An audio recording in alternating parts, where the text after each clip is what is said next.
Hello students, welcome करती हूँ मैं आपका मेरे यूट्यूब चैनल फ्री गाइड पर। और जैसा कि आपने थंबनेल देखा होगा, ये 4th लेक्चर है रीट मेंस की मैथ्स का। और इस वीडियो में हम करने वाले हैं पॉलिनोमियल। तो बिना किसी टाइम वेस्ट के स्टार्ट करते हैं। हमारा टॉपिक है algebra. It is the branch of mathematics in which symbols are combined according to the rules of arithmetic. ये ऐसी ब्रांच है मैथमेटिक्स की जिसमें क्या होता है, अर्थमेटिक के जो रूल्स होते हैं, जैसे प्लस माइनस जो होता है, मल्टीप्लाई डिवाइड जो होता है, ये अर्थमेटिक है। तो उसके रूल्स कंबाइन हो जाते हैं कुछ सिंबल्स के साथ। सिंबल्स कैसे?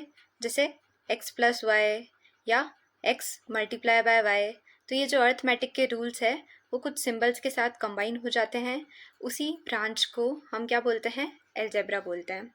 ठीक है, इतनी बात समझ आई।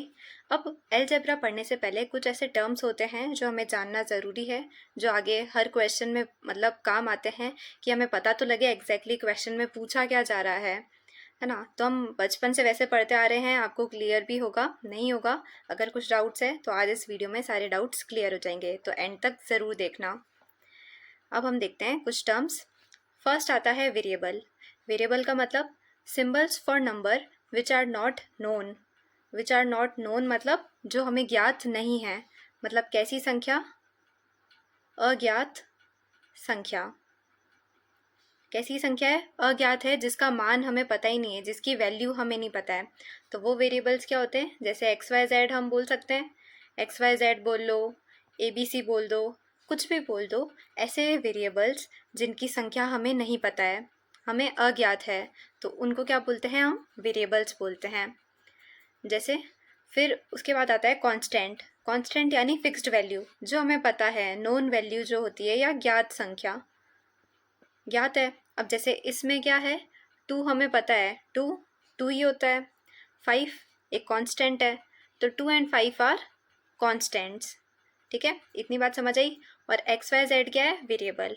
2 और 5 क्या है? कांस्टेंट। ये बात समझ आई। अलजेब्रिक एक्सप्रेशन क्या होता है?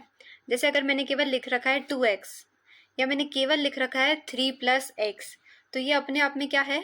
एक्सप्रेशन है, अलजेब्रिक एक्सप्रेशन। इस एक्सप्रेशन में क्या होता है? इक्वल का साइन जो होता है नहीं होता है।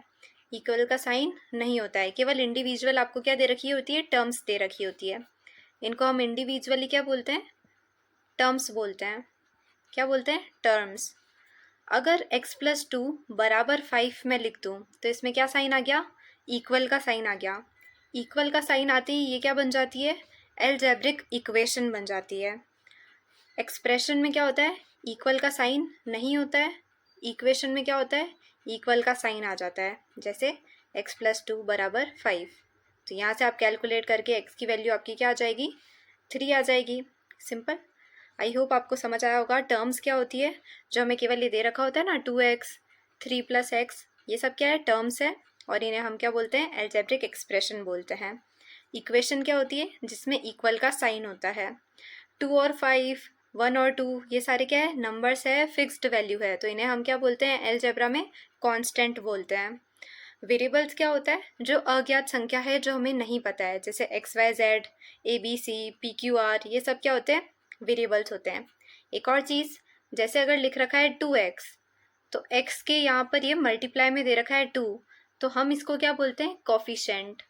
क्या बोलते हैं? कॉफिशेंट ऑफ x इज, क्या दे रखा है? Coefficient of x 2।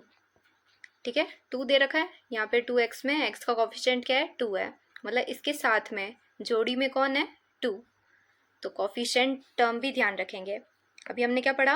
Variable, constant, coefficient, algebraic expression, equation और टर्म्स। ये सारी जो बेसिक अलजेब्रा की नॉलेज थी वो हमने कुछ 2-3 मिनट में कवर करने की ट्राई की। अब हम देखते हैं पॉलिनोमियल एग्जैक्टली होता क्या है। N algebraic expression of the form, इस फॉर्म की होती है पॉलिनोमियल। ठीक है, इसमें और हायर टर्म्स भी आ सकती हैं, लेकिन अभी मैंने केवल ये एग्जाम्पल के तौर पे लेके चला है। जैसे ax की power 4, bx³ plus cx² plus dx plus e। यहाँ पर क्या है? कांस्टेंट है, क्योंकि इसके साथ में कोई भी वेरिएबल नहीं लिख रखा है ना, एक कांस्टेंट वैल्यू है। जैसे इसका एग्जांपल मैंने यहाँ लिख रखा है, क्यूबिक इक्वेशन का example 4x³ minus 5x² plus 2x plus 1। अच्छा मुझे बताना, x² के साथ में ये जो 5 है इसको क्या बोलते हैं? अभी बताया था, क्या बोलते हैं? कॉफिशेंट। x² के साथ ये जो 5 है वो कॉफिशेंट होता है, x³ के साथ ये जो 4 है वो क्या है? कॉफिशेंट। तो ये पॉलिनॉमियल का एक एग्जांपल है। अब हम देखते हैं और हाईएस्ट पावर। हाईएस्ट पावर इसमें क्या दे रखी है? वेरिएबल की हाईएस्ट पावर क्या दे रखी है? 3 दे रखी है यहाँ पर, x³। तो हाईएस्ट पावर ही क्या होती है? Degree of polynomial. क्या होती है? Degree of polynomial. तो अगर आपसे पूछा जाए कि डिग्री ऑफ पॉलिनॉमियल क्या होता है, हाईएस्ट पावर, उस पॉलिनॉमियल में हाईएस्ट पावर क्या है वो देखेंगे आप। अगर इस पॉलिनॉमियल की बात की जाए तो हाईएस्ट पावर क्या है? 4, x की पावर 4, तो इसकी डिग्री कितनी हो जाएगी? 4 हो जाएगी। नीचे वाले की डिग्री कितनी हो जाएगी? 3 हो जाएगी। ठीक है, डिग्री आपको समझ आ गया होगा। अब वापस बेसिक टर्म्स कैसी होती है, लाइक टर्म्स और अनलाइक टर्म्स। जैसे यहाँ देखो 4x² और 6x² लिख रखा है, तो यहाँ दोनों x² है और उसके पीछे कोई सा भी कांस्टेंट लग रखा है 4 और 6, पर वेरिएबल क्या है? सेम है, और वेरिएबल की पावर भी सेम है। तो ये कैसी हो जाएगी? लाइक टर्म्स हो जाएगी। अनलाइक टर्म्स जैसे 2x या x³, दोनों में पावर अलग अलग है। देखो बेसिकली बताऊँ तो लाइक टर्म्स क्या होती है?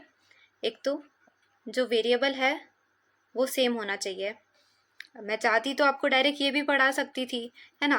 तो अगर अब मैं यहाँ लिख रही हूँ वेरिएबल सेम होना चाहिए, तो आपको पता तो होना चाहिए कि वेरिएबल होता क्या है, इसलिए मैंने बेसिक से स्टार्ट किया है। इसमें यहाँ पर क्या होगा? वेरिएबल सेम होना चाहिए, और क्या है? पावर सेम होनी चाहिए। ये दोनों अगर सेम हैं तो हमारी टर्म्स कैसी हो जाएगी? लाइक टर्म्स हो जाएगी। कैसी हो जाएगी? Like terms. अगर इन दोनों में से कोई एक भी अलग हो गया तो टर्म्स कैसी हो जाएगी? अनलाइक हो जाएगी। जैसे एग्जांपल, अगर मैंने 2x और x² लिख रखा है, तो यहाँ पे x की पावर अलग अलग हो गई, यहाँ पर तो 1 है और यहाँ 2 है, अलग हो गई पावर, एक चीज़ अलग हो गई, तो टर्म कैसी हो गई? अनलाइक हो गई। सेम अगर मैंने लिखा होता 2x² और इस बार पावर सेम है पर वेरिएबल अलग कर दिया, यहाँ y² आ गया, देखो पावर तो सेम है पर वेरिएबल हमारा क्या हो गया? अलग हो गया, तो भी कैसी टर्म्स हो जाएगी? Unlike terms. अब अगर मैं लिखूं 2x² और x², अब यहाँ वेरिएबल भी x है, पावर भी 2 है, मतलब ये दोनों कैसी टर्म्स हो गई? लाइक टर्म्स हो गई। ठीक है, इतनी बात समझ आ गई? आई होप क्लियर हुआ होगा। कॉफिशेंट्स अभी मैंने आपको बताया था क्या होता है। जैसे एक पॉलिनॉमियल है तो कॉफिशेंट ऑफ x² क्या है? x² का कॉफिशेंट यहाँ कुछ नहीं है, मतलब क्या है? 1 है, तो 1 कॉफिशेंट हो गया। ठीक है, उसके बाद हम देखते हैं टाइप्स ऑफ पॉलिनॉमियल, कि आखिर कितने टाइप्स के पॉलिनॉमियल होते हैं। पहले तो on the basis of number of terms, number of terms के बेसिस पे, और on the basis of degree of variables. Degree क्या होता है? अभी बताया था, highest power in polynomial. Simple, highest power जो होगी वो डिग्री बन जाएगी। तो on the basis of number of terms, number of terms कैसे? अगर सिंगल टर्म हुई तो वो क्या होगा? मोनोमियल। अगर 2 टर्म्स हुई तो वो क्या होगा? बाइनोमियल। अगर 3 टर्म्स हुई तो हम उसे क्या बोलेंगे? ट्राइनोमियल।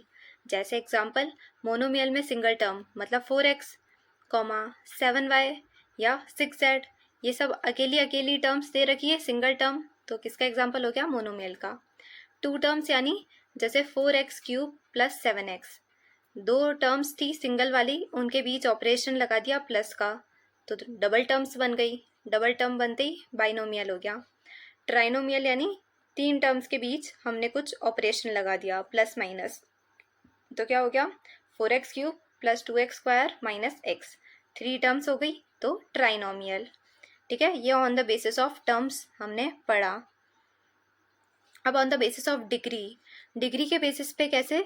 अगर डिग्री 1 है मतलब पॉलिनॉमियल की हाईएस्ट पावर जो है, हाईएस्ट पावर क्या होगी? 1 होगी। डिग्री 2 है तो हाईएस्ट पावर कितनी होगी? 2 होगी। एग्जाम्पल, लीनियर पॉलिनॉमियल का example 2x plus 5, 7y plus 9, है ना? यहाँ पर इनकी पावर क्या दे रखी है? x और y की 1 और 1, हाईएस्ट पावर ही कितनी है, 1 है, तो ये क्या होगा, लीनियर पॉलिनोमियल। आप चाहें तो यहाँ पर +8y +8x कुछ भी लिख सकते हैं, टर्म्स कितनी भी हो सकती है इसमें, पर पावर क्या होनी चाहिए वेरिएबल की, 1 होनी चाहिए। बस शर्त क्या है, डिग्री यहाँ पर 1 होनी चाहिए, बाकी टर्म्स इसमें कितनी भी लिखो। जैसे यहाँ पर बाइनोमियल में क्या था, बाइनोमियल में हमने पढ़ा 2 टर्म्स होनी चाहिए। अब उन 2 टर्म्स की पावर कुछ भी हो, पर टर्म्स तो 2 है, तो बाइनोमियल। अब यहाँ पे टर्म्स कितनी हो, पावर 1 होनी चाहिए, ठीक है। अभी तो हमने पढ़ा ये वाला क्या था, नंबर ऑफ टर्म्स के बेसिस पे था, और ये वाला डिग्री के बेसिस पे। क्वाड्रेटिक यानी जिसमें क्या हो, हाईएस्ट पावर 2 हो। तो इसका एग्जाम्पल देखो, 3x² + 7x + 9, तो इसमें हाईएस्ट पावर क्या आ गई, 2 आ गई, तो ये कैसा पॉलिनोमियल हो गया, quadratic. Same as it is नीचे हाईएस्ट पावर इस पॉलिनोमियल में क्या है, 3 है, 3 है मतलब क्यूबिक पॉलिनोमियल। बाई क्वाड्रेटिक यानी जिसकी डिग्री क्या हो, 4 हो। इसमें हाईएस्ट डिग्री क्या है, 4, तो पॉलिनोमियल कैसा हो गया, बाई क्वाड्रेटिक हो गया। और कांस्टेंट पॉलिनोमियल क्या होता है, जिसमें डिग्री 0 हो, मतलब सारे कांस्टेंट नंबर ही हो, वेरिएबल यहाँ पे गायब कर दिया। अगर केवल 3 लिख रखा है तो इसको हम क्या मान सकते हैं, x की पावर 0 इसके साथ में मान सकते हैं। किसी की भी पावर 0 का मतलब क्या होता है, 1 होता है। तो सिंपल ये क्या हो गया, कांस्टेंट पॉलिनोमियल हो गया, ठीक है। अब यहाँ मैंने एक बात लिख रखी है, f(x = 0) is called zero polynomial. Zero polynomial क्या होता है भाई, जिसके सारे जो कॉफिशेंट्स है वो 0 0 हों, जैसे 0x² + 0x + 0 सब यहाँ पर 0 हो, तो वो क्या होगा, ज़ीरो पॉलिनोमियल। बस इतनी सी बात है, छोटी सी, ध्यान में रख लो। एक तो ये ज़ीरो पॉलिनोमियल ये होता है, ध्यान रखेंगे। ज़ीरो पॉलिनोमियल हमने समझ लिया। अब अगर मैं लिखूँ ज़ीरोज़ ऑफ पॉलिनोमियल, दोनों में डिफरेंस क्या है, एक तो ज़ीरोज़ ऑफ पॉलिनोमियल ये चीज़ है, और एक है ज़ीरो पॉलिनोमियल। तो अभी जो ज़ीरो पॉलिनोमियल है वो मैंने बता दिया यहाँ पर क्या होता है, सॉरी ये नहीं, ये क्या होता है, 0x² सब यहाँ पर कॉफिशेंट वगैरह सब 0 हो। और ज़ीरोज़ ऑफ पॉलिनोमियल क्या होता है, एक ऐसा पॉलिनोमियल जिसको अगर हम 0 के बराबर रखें और फिर उसमें देखें कि x की कौन सी वैल्यू पर ये पॉलिनोमियल 0 बन रहा है, फिर जो x की वैल्यू आएगी वो क्या हो जाएगा, इसका ज़ीरोज़ ऑफ पॉलिनोमियल हो जाएंगे, इसके रूट्स हो जाएंगे इक्वेशन के। अगर जैसे मैं बोलूँ x + 2 = 5, ठीक है, ये बोला मैंने। अगर मुझे इस इक्वेशन के ज़ीरोज़ निकालने हैं तो मतलब मैं क्या करूँगी, मैं देखूँगी ये इक्वेशन 0 कब बन रही है। पहले तो इसे नॉर्मली सॉल्व करेंगे, x बराबर कितना आ जाएगा, 3 आ जाएगा। ये तो हमने नॉर्मल सॉल्व किया, x = 3, ठीक है। अब देखो ज़ीरोज़ ऑफ पॉलिनोमियल क्या होता है कि इस इक्वेशन में ये 0 कब बन रही है, मतलब सॉरी मैंने ये वाली जो इक्वेशन लिख दी, ये तो ऑलरेडी मैंने इसको किसी के बराबर लिख दिया। अगर मैं नॉर्मल लिखती x + 2, ये एक पॉलिनोमियल दे रखा है ना, और फिर मैं बोलती कि इस इक्वेशन के ज़ीरोज़ क्या है, तो मैं क्या करती, इसको 0 के बराबर लिखती और x बराबर क्या हो जाता, -2 हो जाता। तो -2 क्या हो गया, इसका रूट हो गया, है ना। रूट्स ऑफ इक्वेशन, रूट्स बोलो या ज़ीरोज़ बोलो एक ही बात है ना। ज़ीरोज़ ऑफ पॉलिनोमियल का मतलब x की वो संख्या जिस पर वो पॉलिनोमियल 0 हो रहा हो, वेरिएबल की वो संख्या जिस पर वो पॉलिनोमियल 0 बन रहा हो, ठीक है। तो यहाँ पर 5x - 2 दे रखा है, देखो वापस समझते हैं। 5x - 2 दे रखा है और fx के बराबर दे रखा है, fx यानी पॉलिनोमियल। तो ये 0 कब होगा, तो हमने 0 के बराबर रख के देख लिया, fx - 2 = 0। फिर x बराबर कितना आ गया, 2/5 आ गया। तो ये क्या हो गया, ज़ीरोज़ ऑफ पॉलिनोमियल में 2/5 इसका आंसर हो गया। सिंपल, आई होप आपको समझ आया होगा। अब हम देखते हैं रिमाइंडर थ्योरम, देन हम पढ़ेंगे फैक्टर थ्योरम। देखो रिमाइंडर थ्योरम क्या होता है, रिमाइंडर थ्योरम पढ़ने से पहले आप मुझे ये बताओ, 13 का डिवाइड करते हैं 6 के साथ तो क्या होगा, 2 बार जाएगा, इधर आएगा 12, इधर नीचे बचा क्या बचा, 1 बचा। तो 1 हमारा क्या हो गया, रिमाइंडर हो गया। सिंपल, इतनी बात समझ आई। चलो आधी मतलब वो तो आपने क्रॉस कर ली है, रिमाइंडर आपको समझ आ गया, बताइए हो। ठीक है, अब हम इसी अर्थमेटिक सिचुएशन को अलजेब्रा में देखते हैं कि आखिर अलजेब्रा में हम रिमाइंडर कैसे पता करेंगे। तो देखो, if f x is divided by x minus a then remainder is equals to f a. समझ आया? कुछ नहीं आया? हम क्वेश्चन देखते हैं। एफ एक्स के बराबर मान लो ये एक पॉलिनोमियल आपको दे रखा है। ठीक है, पॉलिनोमियल समझ आ गया। अच्छा बताना, ये पॉलिनोमियल की डिग्री क्या है? डिग्री इसकी 3 है, बराबर। और 3 डिग्री वाले को हम क्या बोलते हैं? Cubic polynomial. ठीक है, ध्यान रखो, क्यूबिक पॉलिनोमियल। इसको जब हमने डिवाइड किया x माइनस 1 से, तो हमें क्या ध्यान रखना है कि इसका मतलब हमें क्या बताना है, इसका रिमाइंडर कितना होगा, r बताना है। तो रिमाइंडर थ्योरम क्या बोलती है, इस x माइनस 1 को हम पहले 0 रखेंगे। 0 रखा, x बराबर क्या आ गया, 1 आ गया। ये x बराबर 1 जब हम इस पॉलिनोमियल में रखेंगे, फिर जो आंसर आएगा वही एक्चुअल में इसका क्या होगा, रिमाइंडर होगा। तो x1 को यहाँ पे रखा, x बराबर 1 को, तो यहाँ 1 प्लस 1 प्लस 1 और इधर भी प्लस 1 आ गया। तो कितना बन गया टोटल, 4 बन गया। तो एक्चुअल में इसका रिमाइंडर जो है 4 ही बनेगा। अगर आप अप्लाई करोगे नॉर्मल, कैसे, जैसे देखो आपने पढ़ा है, क्या पढ़ा है भैया आपने,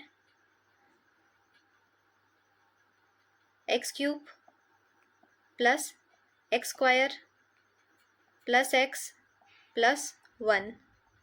ठीक है, इसको हम किससे कर रहे हैं, x माइनस 1 से डिवाइड करते हैं। तो हमें डिवाइड करना आता है, यहाँ लिखेंगे एक्स स्क्वायर, तो यहाँ कितना बनेगा, x cube minus x square बनेगा।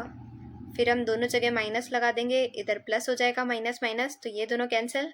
इधर कितना बचा, 2x स्क्वायर। इधर से प्लस x को उतार लिया हमने, प्लस x। अब यहाँ क्या आएगा, प्लस 2x, है ना। 2x और x को मल्टीप्लाई किया तो यहाँ 2x स्क्वायर आ गया। उसके बाद यहाँ कितना आ गया, माइनस 2x। फिर उसके बाद हमने इधर भी माइनस किया, वापस इधर माइनस माइनस प्लस हो गया।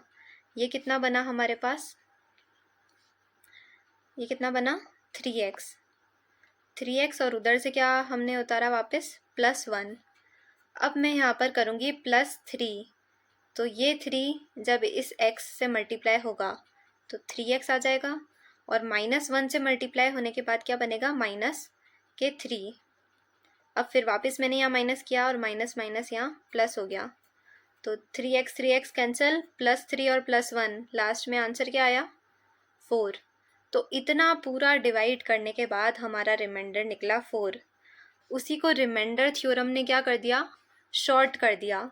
कैसे शॉर्ट कर दिया कि ये x माइनस 1 जब हम 0 रखेंगे, x माइनस 1 को जब हमने 0 रखा तो मतलब x हम यहाँ पे पॉलिनोमियल में क्या रख रहे हैं, इनडायरेक्टली 1 ही रख रहे हैं। तो x जब इसमें 1 रखेंगे तो हमारा आंसर भी क्या आया, 4 आया, जो रिमाइंडर के बराबर था। इतनी बात समझ आई? आई होप रिमाइंडर थ्योरम समझ आई होगी। एक बार हम फैक्टर थ्योरम वापस पढ़ लेते हैं ताकि दोनों कंसेप्ट अच्छे से क्लियर हो जाएंगे। ठीक है, फैक्टर थ्योरम क्या होता है, पहले तो ये बताओ फैक्टर क्या होते हैं। फैक्टर का मतलब पता है, देखो 8 है, अगर हम अर्थमेटिक में देखें तो नॉर्मल एक नंबर है 8। इसके बताओ फैक्टर क्या क्या होंगे। फैक्टर का ये मतलब कि 8 जो है बताओ किस किस की टेबल में आता है। 1 की टेबल में आता है, 2, 4, उसके बाद 8। तो इन सब की ये टेबल में आता है 8 नंबर। तो 1, 2, 4, 8 क्या हो गए, इसके सारे क्या हो गए, फैक्टर्स हो गए। क्या हो गए, फैक्टर हो गए, जो इसको पूरी तरीके से डिवाइड कर रहे हैं। मतलब इन फैक्टर से जब भी हम डिवाइड करेंगे तो रिमाइंडर हमेशा क्या आएगा, 0 आएगा। इतनी बात समझ आई? तो किसी भी नंबर के जो फैक्टर्स होते हैं, मतलब वो उसकी टेबल में आ रहा है, तो जब उसकी टेबल में आ रहा है मतलब पूरा डिवाइड कर रहा है, तो आप यहाँ 4 ले लो या 8 ले लो, कुछ भी ले लो, वो 8 को पूरा डिवाइड करेंगे, लास्ट में रिमाइंडर क्या आ जाएगा, 0 आ जाएगा। तो फैक्टर से डिवाइड करने पर हमेशा रिमाइंडर क्या आता है, 0 आता है। इतनी बात समझ आई? अब फैक्टर थ्योरम देखते हैं। इफ़ एफ ए बराबर 0, अगर एफ ए 0 है मतलब हमें मान लो कोई एफ एक्स पॉलिनोमियल दे रखा है। ठीक है, जब हम उसमें x की जगह a रखते हैं ए मान लो कोई भी नंबर हो गया, 2 हो गया, तो अगर 2 रखने पर वो 0 आ जाता है, ठीक है, F2 रखने पर 0 आ जाता है, तो एक्चुअल में क्या हो जाएगा, x माइनस 2 उसका एक फैक्टर हो जाएगा। किसका फैक्टर हो जाएगा, fx का। ये बात समझ आ रही है? देखो वापस एक बार रिमाइंडर थ्योरम देखते हैं। देखो मैं जो बोल रही हूँ एक बार धीरज से ध्यान से सुनो, समझ आएगा। थोड़ा ऐसा लग रहा होगा कि मैं टेक्निकल टर्म ज़्यादा यूज़ कर रही हूँ, बार बार फैक्टर, रिमाइंडर, फैक्टर, थ्योरम वगैरह, दिमाग ख़राब थोड़ा लग रहा होगा। पर एक बार बहुत शांति से, अगर स्पीड में वीडियो देख रहे हो तो थोड़ा धीरे करके शांत मन से एक बार वापस समझो क्या बोलना चाह रही हूँ मैं। फिर नहीं समझ आता है तो कमेंट में ज़रूर पूछना। देखो जब मैंने किसी पॉलिनोमियल को एक दूसरे पॉलिनोमियल से डिवाइड किया तो हमने रिमाइंडर निकालने के लिए क्या किया, x माइनस 1 को हमने 0 रखा, मतलब x बराबर 1 हम कुल मिला के सीधा सीधा दूसरे पॉलिनोमियल में रख रहे हैं। यहाँ रिमाइंडर क्या आया, 4 आया, 4 आया। मान लो यहाँ रिमाइंडर 4 आने की बजाय 0 आ जाता, मान लो 4 आने की बजाय अगर रिमाइंडर 0 आ जाता, रिमाइंडर 0 आने का क्या मतलब हो गया, रिमाइंडर 0 आने का मतलब हो गया कि इस पॉलिनोमियल ने, छोटे पॉलिनोमियल ने इस बड़े पॉलिनोमियल को पूरी तरीके से डिवाइड कर दिया। यही मतलब हो गया। अगर मेरा यहाँ 4 आने की बजाय 0 आता, मतलब पूरा रिमाइंडर 0 आ गया है, मतलब इस छोटे पॉलिनोमियल ने बड़े पॉलिनोमियल को पूरी तरीके से विभाजित कर दिया, डिवाइड कर दिया, पूरी तरीके से डिवाइड कर दिया। तो अभी मैंने क्या बताया था, कोई नंबर किसी नंबर को पूरी तरीके से जब डिवाइड कर दे तो वो नंबर क्या हो जाता है, फैक्टर हो जाता है अंदर वाले नंबर का। तो यहाँ पर x माइनस 1 क्या हो गया, इस बड़े वाले पॉलिनोमियल का फैक्टर हो गया। यही हो गया ना, अगर यहाँ पर 0 आता तो x माइनस 1 इसका फैक्टर हो जाता। पर हमें कैसे पता लगा x माइनस 1 फैक्टर है, क्योंकि इस बड़े वाले पॉलिनोमियल में हमने क्या रख के देखा है, x बराबर 1 रख कर देखा है। ये बात समझ आई? तो जब x की कुछ वैल्यू रखने पर वो पॉलिनोमियल 0 बन जाता है, तो कुल मिला के यहाँ इक्वल के उधर ले जाएंगे इस 1 को, तो x माइनस 1 उस पॉलिनोमियल का क्या हो जाएगा, फैक्टर हो जाएगा। यही चीज़ फैक्टर थ्योरम में मैंने लिख रखी है। कैसे, f(a) 0 है, a रखने पर 0 आ रहा है, मतलब x माइनस a क्या किसका फैक्टर है, fx का फैक्टर है। आई होप समझ आया होगा। अगर यहाँ पर f माइनस a 0 आ रहा है तो x प्लस a क्या हो जाएगा, फैक्टर हो जाएगा। मान लो ऊपर वाली इक्वेशन में मैं -1 रख दूँ x की जगह, -1 रखने पर 0 बन रहा हो रिमाइंडर, -1 रखने पर क्या हो रहा हो, रिमाइंडर 0 हो रहा हो, तो हम क्या करेंगे, यहाँ पर x बराबर -1 रखने पर 0 हुआ, इस -1 को इधर भेजेंगे तो x प्लस वन क्या हो जाएगा, फैक्टर हो जाएगा उस पॉलिनोमियल का। तो वही चीज़ यहाँ लिख रखी है, x प्लस a क्या हो जाएगा, फैक्टर हो जाएगा। आई होप आपको समझ आया होगा। रिमाइंडर थ्योरम, फैक्टर थ्योरम अच्छे से मैंने समझाने का ट्राई किया है। अब हम क्वेश्चन देखते हैं कि क्वेश्चन कैसे कर सकते हैं। Find the value of k, आपको k की वैल्यू बतानी है, if x minus 1 is a factor of this. अब आपको फैक्टर दे रखा है, समझो x माइनस 1 आपको फैक्टर दे रखा है इस बड़े वाले पॉलिनोमियल का। मतलब इतनी बात समझ आ गई, जब इस छोटे पॉलिनोमियल को बड़े पॉलिनोमियल से डिवाइड करेंगे तो रिमाइंडर 0 आ रहा होगा, तभी ये इसका फैक्टर बन पाया। रिमाइंडर 0 आ रहा मतलब अगर मैं इसमें x माइनस 1 यहाँ दे रखा है, मतलब x बराबर 1 रख दूँ, अगर इस बड़े पॉलिनोमियल में मैं क्या करूँ, x बराबर 1 रख दूँ, तो रिमाइंडर हमारा क्या आना चाहिए, 0 आना चाहिए, क्योंकि क्वेश्चन में गिवन है x माइनस 1 क्या है, फैक्टर है। तो इस पॉलिनोमियल में हम क्या करेंगे, x की जगह 1 रख देंगे और बराबर 0 लिख देंगे, क्योंकि ये क्या है, फैक्टर गिवन है क्वेश्चन के अंदर, तो हमारा k की वैल्यू आ जाएगी। देखो इस पॉलिनोमियल में हम क्या कर रहे हैं, x की जगह क्या रख रहे हैं, 1 रख रहे हैं। 4 इधर 1 का क्यूब प्लस 3 1 का स्क्वायर -4 x यहाँ 1 प्लस k बराबर कितना होगा, 0 हो जाएगा, क्योंकि हमें क्या दे रखा है, x माइनस 1 दे रखा है कि इसका फैक्टर है, मतलब रिमाइंडर क्या आएगा, 0 ही आएगा जब हम इस पॉलिनोमियल में 1 रखेंगे। यहाँ पर ये क्या बन जाएगा, 4 प्लस 3 -4 प्लस के बराबर 0। 4 -4 से +4 कैंसिल, इधर ये +3 है, इक्वल के उधर जाएगा तो के बराबर क्या आ जाएगा, -3। यहाँ पे भी हमारा यही आंसर आया, के बराबर -3। तो हमने के की वैल्यू निकाल दी।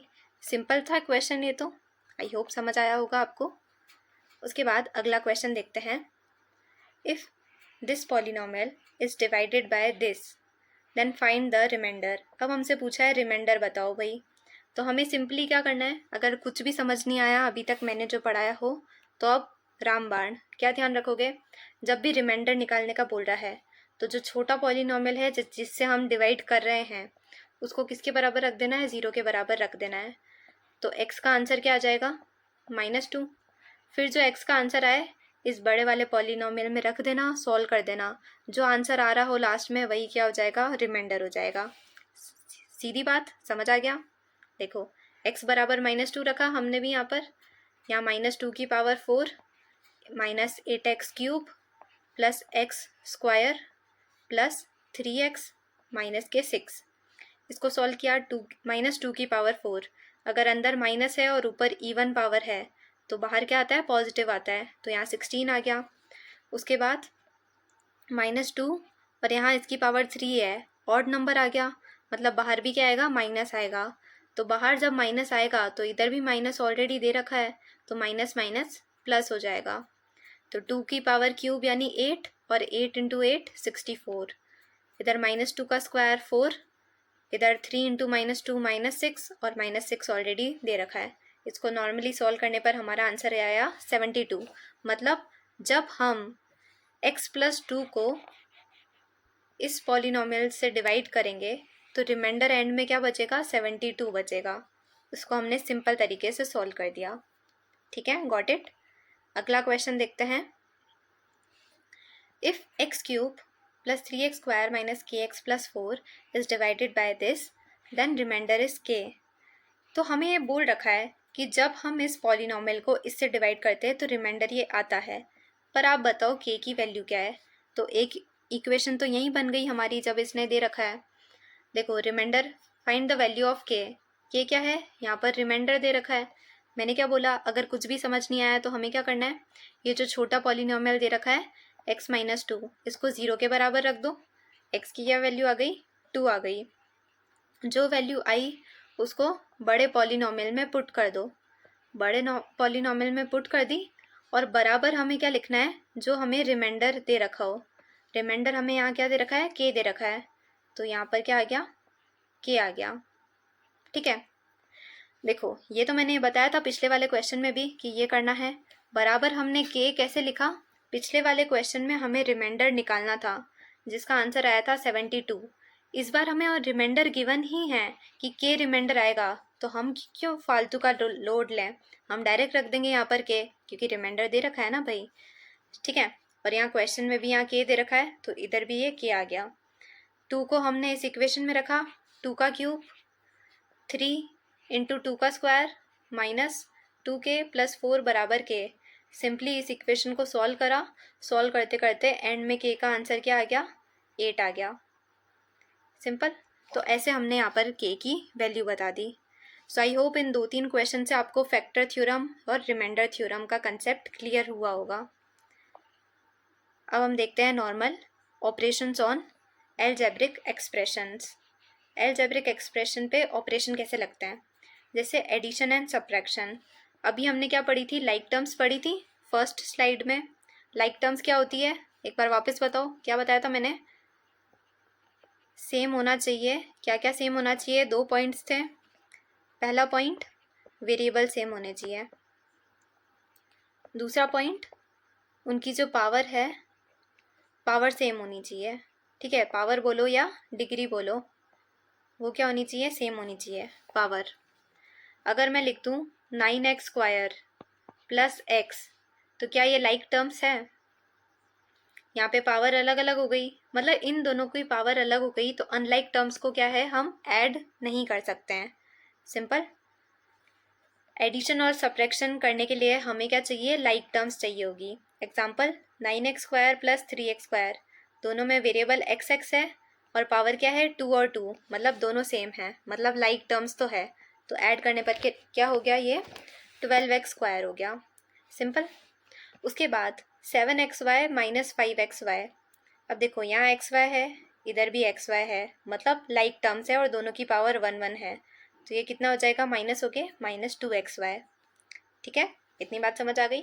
अब मल्टीप्लिकेशन एंड डिवीजन, ये जो होता है इसमें क्या होता है भाई, इसमें चाहे आपको अनलाइक टर्म्स दे रखी हो, जैसे 2x² को मल्टीप्लाई करना हो x से, तो हम सिंपल कर सकते हैं। आंसर क्या आ जाएगा, 2x³ आ जाएगा। बेस सेम है तो पावर क्या हो जाती है, ऐड हो जाती है, तो यहाँ 2x³ आ गया। इस मल्टीप्लाई और डिवीजन में कोई चक्कर नहीं है कि पावर कुछ हो या वेरिएबल कोई सा भी हो, नॉर्मली हम मल्टीप्लाई और डिवाइड कर देते हैं।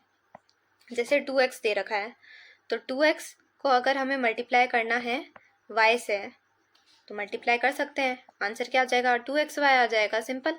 इसको मल्टीप्लाई करके लिख दिया। अब इसमें रूल क्या दे रखा है, वही जो हमने एक्सपोनेंट्स में पढ़ा था पिछली वाली वीडियो में, स्क्वायर एंड क्यूब रूट पढ़ाया था, तो उसके 2 रूल यहाँ पर एलजेब्रा में भी काम आ गए। x की पावर a प्लस x की पावर b, बेस सेम है तो पावर ऐड हो जाएगी, और अगर ये दोनों डिवाइड में है तो पावर माइनस हो जाएगी, सिंपल। अब इसी के रिलेटेड थोड़े क्वेश्चन देख लेते हैं। Subtracting this from the sum of this, easy है, या आप बिना देखे मेरा सोल्यूशन ट्राई कर देंगे। पहले तो इन दोनों को जो मैं हाईलाइट कर रही हूँ, इन दोनों को ऐड करना है। Then subtract this from this, जो इन दोनों को ऐड करने पर आया उसमें से ये तीसरा वाला जो है माइनस करना है, वो जो आया उसमें से माइनस करना है। फ्रॉम लिखा है यहाँ पे, ठीक है, तो ये वाली संख्या इन दोनों को ऐड करा है, वो वाली संख्या पहले आएगी, उसके बाद ये वाली संख्या आएगी। तो देखो इन दोनों को ऐड करा हमने इस वाली लाइन में, 3x² माइनस 6x², कितना बना, 3x², ठीक है। उसके बाद -8x प्लस 11, अच्छा ये मैंने अभी इसको किया नहीं है, अगले वाले में किया है, सॉरी। इसमें केवल अभी मैंने ब्रैकेट ओपन कर रखा है और ये वापस एज इट इज़ उतार रखा है। -6x² और प्लस 3x², कितना होता है, -3x², क्योंकि ये वाला बड़ा है तो बड़ी वाली संख्या का साइन आएगा। प्लस -8x और प्लस 12x, तो प्लस के 4x, प्लस 11 प्लस 17, कितना हो गया, 28 हो गया। तो इन दोनों को ऐड करके तो हमने लिख दिया। फिर हमें इसमें से क्या माइनस करना है, ये वाली संख्या माइनस कर दी, नॉर्मल माइनस करके हमने आंसर लिख दिया। तो प्लस माइनस में हमें गड़बड़ नहीं करनी है। आई होप समझ आया होगा आपको। उसके बाद हम देखते हैं what is the product of this this and this, इन तीनों का प्रोडक्ट क्या होगा ये बताओ। अगर आपको अलजेब्रिक आइडेंटिटी आती है तो ये क्या है, a प्लस बी, ये क्या है, a माइनस बी, तो a प्लस बी और a माइनस बी किसकी आइडेंटिटी होती है, a² माइनस b² की। ये अभी मैंने पॉलिनॉमियल का बेसिक से शुरू किया है, तो थोड़ा फैक्टर थ्योरम, रिमाइंडर थ्योरम अच्छे से बताइए बेसिक। इसकी अगली वाली जो वीडियो आएगी उसमें सारी अलजेब्रिक आइडेंटिटीज़ मैं कराऊंगी, तो डोंट टेक टेंशन। अभी के लिए इतना आपको आता ही होगा, a plus b, a minus b क्या होता है, a² माइनस b²। तो इसमें a² माइनस b² लगाएंगे तो ओपन करने पर क्या आ जाएगा, a कौन है, 3x का स्क्वायर 9x², 2y का स्क्वायर 4y²। फिर ये जो दोनों आए वापस, इन दोनों में भी a plus b, a minus b लग रहा है, अगेन आइडेंटिटी लग रही है, तो यहाँ पर क्या हो जाएगा, a का स्क्वायर यानी 9x स्क्वायर का स्क्वायर, तो 9 का स्क्वायर 81 और x के स्क्वायर का स्क्वायर यानी x की पावर 4, तो ये आंसर आ गया। और इधर भी इसका स्क्वायर करेंगे तो 16y की पावर 4 और बीच में माइनस आ जाएगा, ठीक है, क्योंकि a² माइनस b² होता है। आई होप आपको ये समझ आया होगा। हमने अलजेब्रिक आइडेंटिटी से बहुत अच्छे से सॉल्व कर लिया इसको। सिंपल आगे ऐसे ही क्वेश्चन दे रखे हैं, find the value of this after divide by this. तो हम अगर यहाँ पे ब्रैकेट दे रखा है, मतलब दोनों से हमें क्या करना है, डिवाइड करना है। तो 8x में भी 2y का डिवाइड करेंगे और 6y² में भी 2y का डिवाइड करेंगे। तो जब हम 6y² में 2y का डिवाइड करते हैं तो क्या रह जाता है भाई, 3y, और ये तो नॉर्मल, 2 से 8 को काटा 4, 4x/y आ गया। अब यहाँ पर आपको लॉन्ग डिवीजन मेथड से सॉल्व करना आता है कि नहीं आता है पता नहीं, बट फिर भी एक बार मैं बता देती हूँ। लॉन्ग डिवीजन मेथड से हम डिवाइड कैसे करते हैं भाई, x+2 इधर बाहर लिखा, ऊपर बड़ा वाला पॉलिनोमियल लिखा। अब हम क्या करेंगे, इसकी जो पहली टर्म है और इसका जो पहला नंबर है उनको क्या करेंगे, आपस में डिवाइड करेंगे। ठीक है, डिवाइड करने पर क्या आया भाई, x² आया। उस x² को यहाँ लिख के, अब यहाँ x² लिखा है तो वो इन दोनों से मल्टीप्लाई होगा, x² इन दोनों से मल्टीप्लाई होगा तो क्या बनेगा x³, फिर क्या बनेगा 2x²। फिर हम जब भी डिवाइड करते हैं यहाँ पर क्या करते हैं, माइनस करते हैं, तो दोनों के साइन चेंज हो जाते हैं, माइनस और माइनस, तो ये संख्या आपस में क्या हो जाती है, कैंसिल हो जाती है, कट जाती है। ठीक है, उसके बाद अगला है -4x² और इधर -2x², तो कितना बन जाएगा ये हमारा, माइनस के 6x² बन जाएंगे, और +3 एज इट इज़ हमने लिख दिया। ठीक है भाई, उसके बाद हमें क्या करना है, वापस x+2 को देखना है और इसकी ये जो पहली संख्या है -6x², इसको देखना है। इन दोनों को हम क्या करेंगे, डिवाइड करेंगे। तो -6x² में जब x का डिवाइड किया, क्या आया, -6x, वो -6x यहाँ लिखेंगे। अब वो इन दोनों से मल्टीप्लाई होगा तो -6x² और इधर क्या आएगा, -12x आएगा जब इसको हम 2 से मल्टीप्लाई करेंगे। तो अब यहाँ 3 के नीचे तो हम x वाली टर्म लिख नहीं सकते क्योंकि लाइक टर्म ही ऐड होती है, तो हमने इसको अलग से लिख दिया -12x। ठीक है भाई, लिख दिया। अब यहाँ पर माइनस किया तो ये तो कैंसिल हो गया, ये जो -12x है इसका भी साइन चेंज होगा, प्लस होगा, तो यहाँ 12x लिख दिया और +3 एज इट इज़ लिख दिया। अब ये जो 12x बचा, वापस उसमें x का डिवाइड करेंगे, यहाँ पर डिवाइड किया, क्या आया 12, तो +12 लिखा। उस 12 को इन दोनों से मल्टीप्लाई किया तो क्या आया, 12x प्लस 12 को 2 से किया तो 24, तो 12x + 24 आया। ठीक है, तो यहाँ 12x कट गया, इधर ये साइन चेंज हुआ, क्या रह गया, माइनस के यहाँ पर 24 और इधर क्या रह गया, प्लस का 3, यहाँ पर क्या दे रखा है, प्लस का 3 और ये माइनस के 24, तो -21, ये हमारा क्या रह गया, रिमाइंडर रह गया। ठीक है, नॉर्मल मैंने डिवाइड करना बताया। अब हम देखते हैं बोर्ड एग्जाम में कैसे क्या क्वेश्चन आते हैं अलजेब्रा के, इक्वेशन के, वो हम देखते हैं। ये वाला क्वेश्चन एक बार आप खुद से ट्राई करो कि आपका क्या आंसर आता है, देखें कौन इस क्वेश्चन को अच्छे से सॉल्व कर पाता है। बताओ बताओ बताओ, जल्दी से ट्राई करो, बताओ क्या आंसर आता है। सो आई होप आपने क्वेश्चन ट्राई किया होगा खुद से। अब देखो क्वेश्चन पढ़ते हैं हम। A and B have some apples. मान लो ए और बी के पास कुछ एप्पल्स हैं। इसके पास मान लो x है, इसके पास y एप्पल्स है। If A gives 2 apples to B, अगर ये इसको 2 एप्पल दे दे, then A will have apples half of B, तो इसके पास जो एप्पल बचेगी वो इसकी कितनी होगी, आधी होगी। तो अगर ये इसको 2 एप्पल दे रहा है ए, तो x से 2 एप्पल माइनस हो रही है और y में क्या हो रहा है, 2 एप्पल ऐड हो रही है, y+2 हो रहा है। ठीक है, तो क्या हो जाएगा, then A will have apples half of B, तो ए के पास जो एप्पल बचेगी वो बी की कितनी होगी, हाफ होगी। ये बी की एप्पल और बी की हाफ एप्पल्स, इसको नॉर्मल सॉल्व करेंगे तो क्या बनेगा, x 2x - 4 = y+2, ये बन गया। ठीक है, पहली इक्वेशन तो हमारी बन गई। उसके बाद अगला दे रखा है, if B gives 10 apples to A, अगर बी जो है इसको 10 एप्पल दे दे, है ना, देन उनका नंबर इंटरचेंज हो जाएगा। तो भाई देखो, दूसरी इक्वेशन के लिए हम क्या कर देते हैं, कलर चेंज। बी के पास है y एप्पल्स, बी ने 10 एप्पल दे दिया, मतलब बी से 10 कैंसिल हो गया, तो वो किसके बराबर हो जाती है, x के बराबर। देयर नंबर इंटरचेंज का मतलब, अगर b जो है a को 10 एप्पल दे रहा है, तो 10 एप्पल देने के बाद ये खुद क्या बन गया, x बन गया, ये y नहीं रहा, क्या बन गया, x बन गया। पर कब, जब y में से 10 माइनस हुआ, 10 एप्पल गए, तो वो x में कन्वर्ट हो गया, नंबर इंटरचेंज हो गया। अब इन दोनों इक्वेशन को हम क्या करते हैं, सॉल्व कर देते हैं, किससे, एलिमिनेशन मेथड्स है। देखो इसको सिंपल लिखते हैं, 2x माइनस वाई बराबर क्या हो जाएगा, 4 + 2 6। पहली इक्वेशन तो ये बन गई। नीचे x को इधर लेकर आए तो y माइनस एक्स हो जाएगा बराबर 10। इसको अगर हम सॉल्व करेंगे तो क्या आएगा, y माइनस एक्स बराबर 10। तो इसी को ऐसे भी लिख सकते हैं, माइनस एक्स प्लस वाई बराबर 10। कोई दिक्कत नहीं इसमें। अब इन दोनों इक्वेशन को ऐड करेंगे तो y y cancel, 2x minus x x, 10 + 6 16। तो x हमारे पास क्या आ गया, 16 आ गया। इसको इस इक्वेशन में रखेंगे, अगर x 16 है तो y कितना हो जाएगा, 26 हो जाएगा।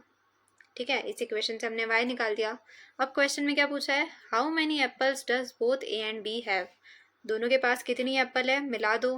26 + 16 कितना हो गया, 42 एप्पल्स है। कितना हो गया, 42 एप्पल्स, 16 और 26। ए के पास कितनी एप्पल आई, 16, बी के पास 26, दोनों को मिला दिया तो कितनी हो गई, 42। तो ऑप्शन सी हमारा यहाँ पर क्या हो जाएगा, करेक्ट हो जाएगा। आप नॉर्मल क्रॉस चेक भी कर सकते हो एक बार वापस। If A gives 2 apples to B, अगर ये इसको 2 एप्पल देगा तो इसके पास कितनी बची, 14, और इसके पास कितनी एप्पल हो गई, 28। Then A will have half apples of B, तो बी की जस्ट आधी एप्पल बची ए के पास। तो 28 का आधा कितना होता है, 14 ही होता है। तो मतलब हमने जो निकाला है वो सही है, 42 हमारा सही आंसर हो गया। ठीक है, सो आई होप आपको आज का सेशन अच्छा लगा होगा। अगर आज का सेशन अच्छा लगा है तो प्लीज़ इसे अपने ज़्यादा से ज़्यादा फ्रेंड्स के साथ शेयर कीजिएगा और वीडियो को ज़्यादा आगे ना बढ़ाते हुए। Thank you so much.